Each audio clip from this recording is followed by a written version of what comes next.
उत्तर प्रदेश की राजनीति में एक बार फिर बयानबाजी का दौर शुरू हो गया है। योगी कैबिनेट में पंचायती राज मंत्री और सुहेलदेव भारतीय समाज पार्टी के प्रमुख ओम प्रकाश राजभर ने समाजवादी पार्टी के मुखिया अखिलेश यादव पर एक बार फिर से जोरदार हमला बोला है।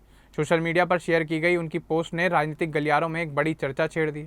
राजभर ने सपा का आतंकराज पार्ट 2 शीर्षक से एक पोस्ट जारी कर 2012 के बाद की कुछ घटनाओं का जिक्र किया है और समाजवादी पार्टी के शासनकाल पर सवालिया निशान खड़े कर दिए। खासतौर पर अंबेडकर नगर की एक पुरानी घटना को सामने लाकर उन्होंने राजनीतिक बहस को एक नई दिशा देने की कोशिश की है। तो चलिए आगे बढ़ते हैं और आपको विस्तार से बताते हैं कि क्या है इस पोस्ट के पीछे की रणनीति और इससे यूपी की राजनीति में क्या संदेश जाता है।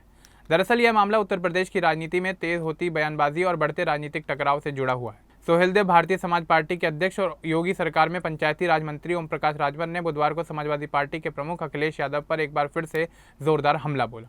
उन्होंने सोशल मीडिया प्लेटफॉर्म एक्स पर सपा का आतंकराज पार्ट 2 शीर्षक से एक पोस्ट शेयर किया। इससे पहले उन्होंने मंगलवार को सपा का आतंकराज पार्ट 1 पोस्ट किया था, जिसमें सीतापुर जिले से जुड़ी घटनाओं का उल्लेख किया गया था। राजभर का कहना है कि वे हर दिन एक जिले की ऐसी घटनाओं को लोगों के सामने रखेंगे। अपनी नई पोस्ट में उन्होंने वर्ष 2012 के दौर का जिक्र करते हुए लिखा कि अखिलेश यादव अपने पिता मुलायम सिंह यादव के समर्थन के बल पर मुख्यमंत्री बने थे। उन्होंने यह भी आरोप लगाया कि सरकार बनने के बाद प्रदेश की स्थिति पश्चिम बंगाल जैसी हो गई थी और समाजवादी पार्टी के कार्यकर्ताओं ने पूरे राज्य में जातीय तथा धार्मिक हिंसा को बढ़ावा दिया। ओम प्रकाश राजभर ने अपनी पोस्ट में दावा किया कि विधानसभा चुनाव के नतीजे आने के केवल 36 घंटे के भीतर समाजवादी पार्टी के कार्यकर्ताओं ने कई जिलों में हंगामा शुरू कर दिया था। उनके अनुसार विशेष रूप से 9 जिलों के अति पिछड़े और दलित समुदाय के गाँवों को निशाना बनाया गया, जहाँ आगजनी की घटनाएं हुई और कई लोगों की जान भी चली गई। उन्होंने आरोप लगाया कि उस दौरान पुलिस मूकदर्शक बनी रही और स्थिति को नियंत्रित करने के लिए प्रभावी कदम नहीं उठाए गए।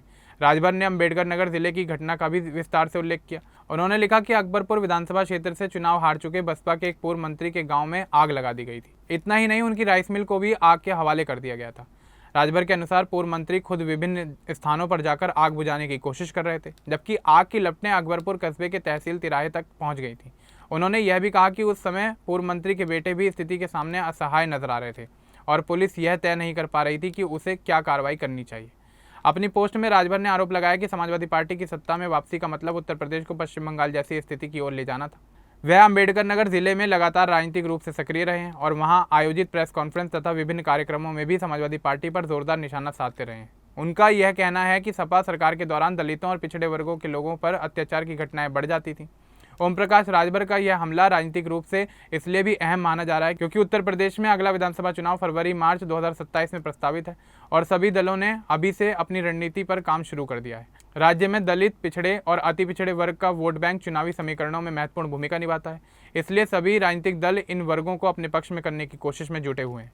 राजभर की सुहेलदेव भारतीय समाज पार्टी राष्ट्रीय जनतांत्रिक गठबंधन यानी एनडीए गठबंधन का हिस्सा है और राजभर वर्तमान में योगी सरकार में मंत्री भी हैं। इसके बावजूद वह लगातार समाजवादी पार्टी पर निशाना साध रहे हैं। राजनीतिक विश्लेषकों का मानना है कि उनकी कोशिश पिछड़े वर्ग के मतदाताओं को अपनी ओर आकर्षित करने की है। इससे पहले जारी किए गए सपा का आतंकराज पार्ट 1 में राजभर ने सीतापुर जिले की 2 घटनाओं का उल्लेख किया था।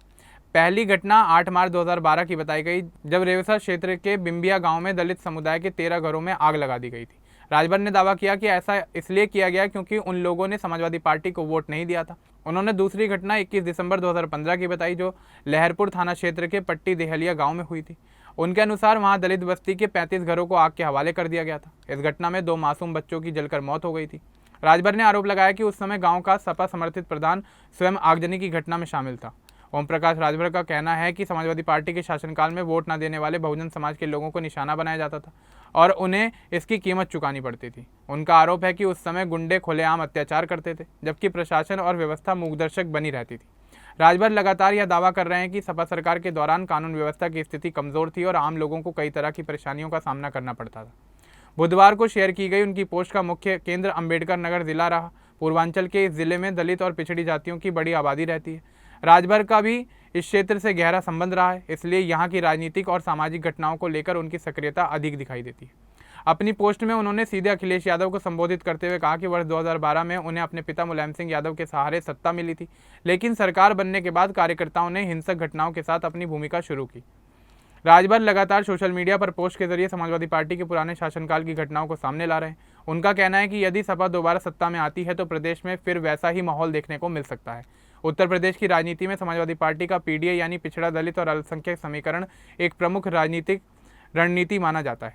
राजभर अपने बयानों के माध्यम से इसी रणनीति पर सवाल उठा रहे हैं। उनका आरोप है कि समाजवादी पार्टी केवल राजनीतिक रूप से पिछड़े वर्गों की बात करती है, जबकि व्यवहार में उनके साथ अन्याय और अत्याचार होता रहा है।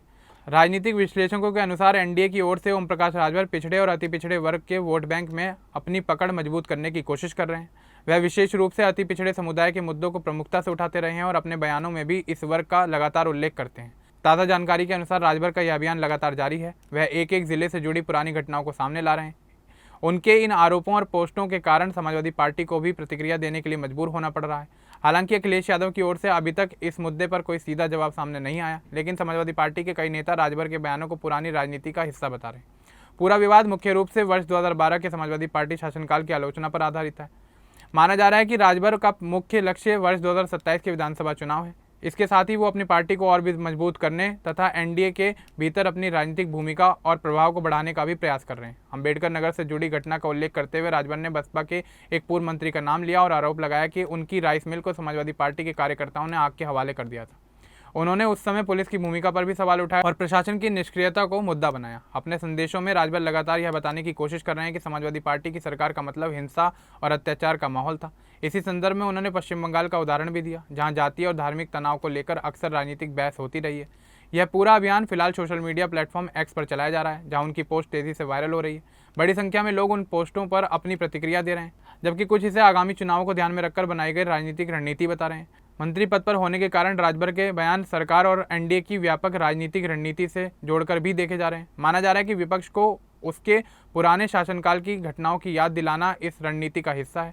उत्तर प्रदेश की राजनीति में दलित और पिछड़े वर्ग के मतदाता सबसे प्रभावशाली चुनावी समूहों में गिने जाते हैं।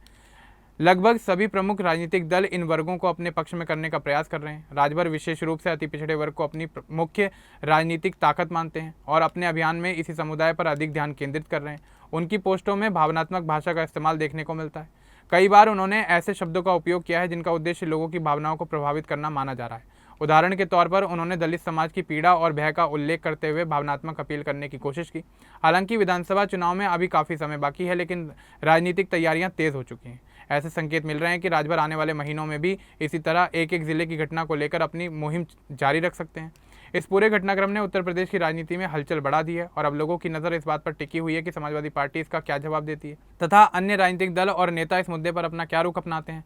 राजभर ने अपनी पोस्टों में यह भी कहा है कि वह एक एक जिले का हिसाब सामने लाएंगे। उनके इस बयान से यह संकेत मिलता है कि यह अभियान अभी शुरुआती दौर में है और आने वाले समय में इससे जुड़े और कई राजनीतिक आरोप प्रत्यारोप देखने को मिल सकते हैं। अब इस पूरे मामले को लेकर आपका क्या कुछ कहना है हमें कमेंट बॉक्स में जरूर बताएं। बाकी इस तरह की और अपडेट्स के लिए हमारे चैनल को सब्सक्राइब करना ना भूलें। धन्यवाद।